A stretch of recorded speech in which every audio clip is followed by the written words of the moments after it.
ОСТРЫЕ КОЗЫРЬКИ Томас Шелби мен оның отбасының өмірі жайлы түсірілген британдық сериал.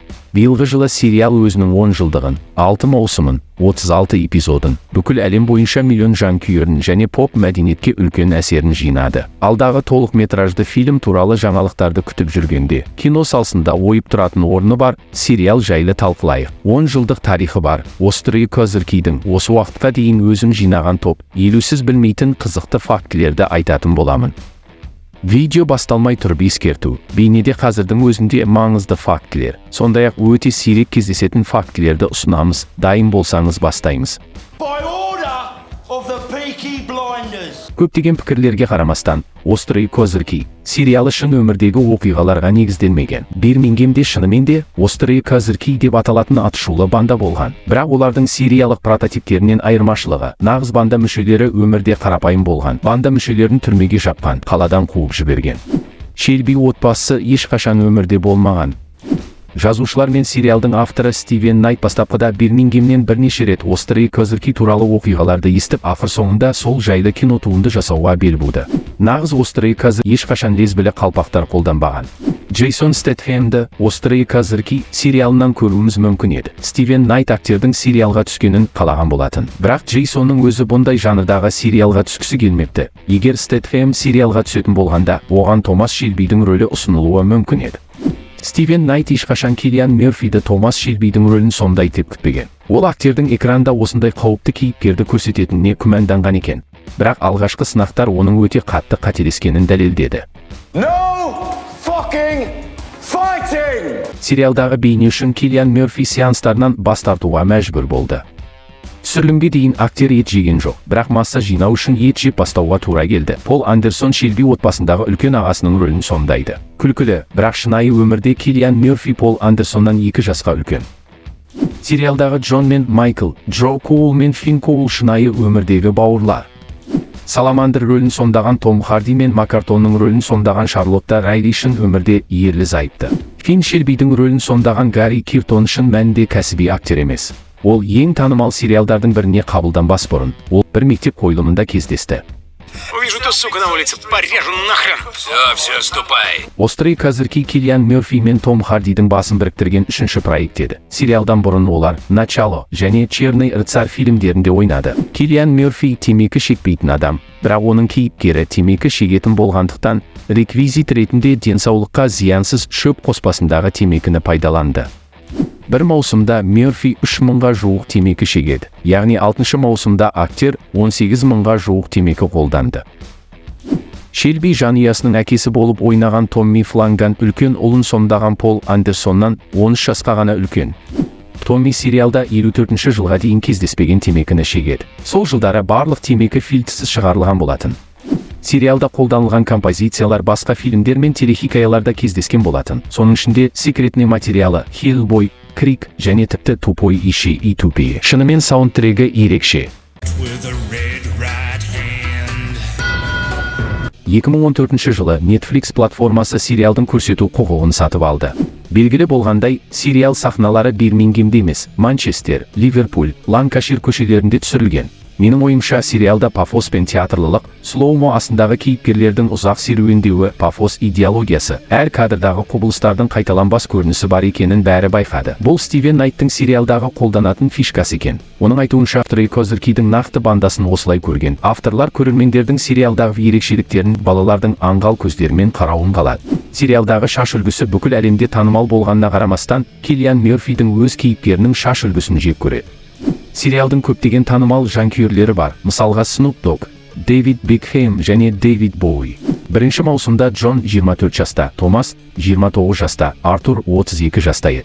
5-ші маусымда Томми саясатқа көшіп, жаңа деңгейге көтеріледі. Әрине, костюмдер мен пальто қымбаттады, бірақ бас киімдер өзгерген жоқ. Сол жылдары шынайы өмірдегі мұндай мәртебеге ие адамдар цилиндрлі шляпалар киіп жүрді. Стивен Найт мұны Томастың жүрегі отбасына адал екенін көрсету үшін әдейі жасады. Бүкіл серияның ең жақсы эпизоды 2-ші маусымның финалдық сериясы 5-тен 4-те 8 ұпай жинады. Мне было все на свете, черт возьми! 6-шы маусымның 5 эпизоды ең нашар сериясы дегеннің өзінде де 5 ұпайдың 4-тен 3-не бағаланады. 6-шы маусымның 1-ші эпизоды шоу тарихындағы ең көп қаралған рекордты жаңартты.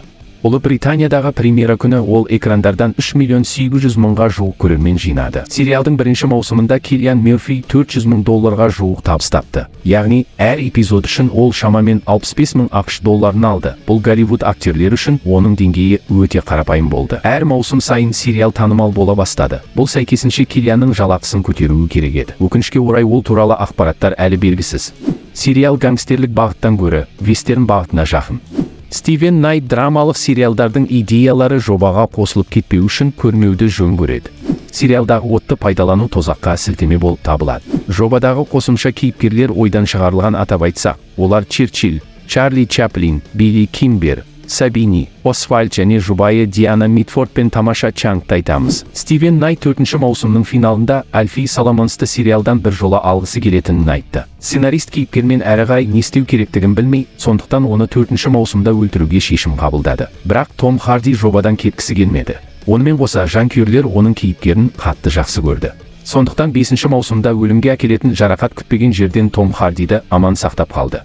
Я хочу убить Освальда Мосли.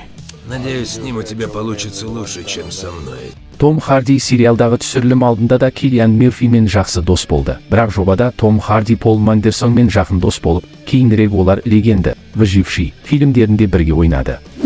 4-ші маусымда Джон Шелби жобадан шығарды. Бірақ белгілі болғандай бұлай жалғаспау керек тұғын. Актер Джо Коул сериалды тастап, өзі жазушыдан оның кейіпкерін сюжеттен тезірек алып тастауды сұрады. Джо 4-ші маусымда ойнайтын ештеңе жоқ екенін алға тартып, өз кезегін алға жылжытқысы келді. Оның айтуынша, ОСТРЫЕ КОЗЫРЬКИ толығымен Киллиан Мерфидің сахнасы, басқа актерлер оның көлеңкесінде жүреді.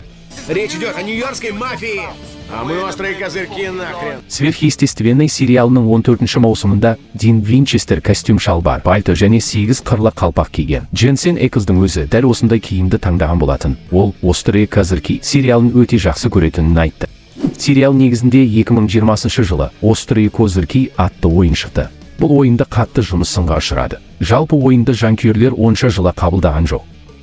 2023 жылдың 9 наурызында сериалға негізделген VR ойынның премьерасы болды. Айтпақшы, жобаның трейлері өте нашар графика үшін төмен бағаланды.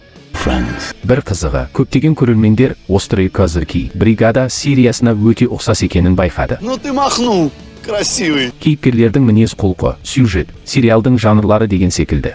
Кейде тіпті уақытша байқалған ұқсастықтар көптеген адамдарға, егер Стивен бригаданың кейбір сәттерін ұрламаса, онда ол бұл сериалдан шабыт алған болуы мүмкін деген ойға келді. 2020 жылы Ресей сегментінде ОСТРЫЕ КОЗЫРЬКИдің мемдерді қолдану арқылы танымалдылықтың екінші толқынын алды. Мұның бәрі Томас Шелби алыстан қарап тұрған суреттен басталды. Астында «Бебра» деп жазылған. Оның мағынасы әлі күнге дейін белгісіз. Өткен 20 жылы TikTok әйелісі көмегімен мүлдем ессіз мемдер шыға бастады. Онда хорош, мега хорош, кринж деген секілді сөздер қолданылды. Кейіпкер көбінесе мақұлдаудың әртүрлі түрлерін жасады. Мұның Томасқа мектепте балалық шақта немесе саналы абсурдтық сөз тіркестерін жатқызуға дейін барды. Осы уақытқа дейін 6-шы маусым бізге ертерек шығуы керек болатын. Түсірілім жұмыстары 20 наурызда басталып, премьерасы 21 жылдың басында деп жоспарланған. Өкінішке орай, пандемия жоспарланған түсірілімдерді 21 қаңтарға дейін шегерді. 6-шы маусымды біз тек 2022 жылдың басында көрдік. 2021 жылы 6-шы маусымның түсірілімі кезінде қайғылы жағдай орын алды. 16 сәуірде актриса Хелен Макрори 52 жасында қайтыс болды. Ұзақ уақыт бойы актриса қатерлі ісікпен күрескен. Өкінішке орай ауруды жеңе алмады. Хелен отбасының ортасында қайтыс болды. 6-шы маусымның бірінші бөлімі Хелен Макрориді еске алуға арналған. Бұл эпизодта авторлар онымен қоштасты. Негізінде жоба кем дегенде 7 маусымнан тұруы керек еді. 5-ші маусым аяқтала салысымен бірден 6-шы және 7-ші маусымға ұзартылды. Өкінішке орай, бастапқы жоспарларға ковид-дерті араласып, 7-ші маусымға негізделген Шелби отбасының тарихын аяқтайтын толық фильм түсіру туралы шешім қабылданды. Стивен Найттың айтуынша, сюжет 2-ші дүниежүзілік соғыс басталмай тұрғандағы оқиғалармен бітуі керек еді. Бірақ шешім өзгеріп, сюжет 2-ші дүниежүзілік соғыс кезіндегі оқиғаларды көретін боламыз. Стивен Найттың айтуынша, толық фильмді түсіру Шелби сериалының оқиғасы аяқталғаннан кейін 2023 жылдың ағымында басталу керек.